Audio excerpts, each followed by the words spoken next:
Vietnam to Europe without taking any plane. This is our train ride to Kazakhstan. Let's roll. We immediately noticed that the train was overbooked. It was so busy, people didn't have a place to sit for hours. And then finally, when it's gotten quieter, people started snoring.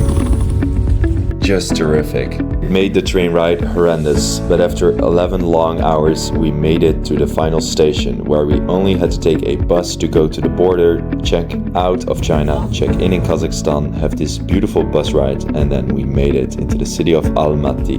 It's now time to explore a new country. Yes.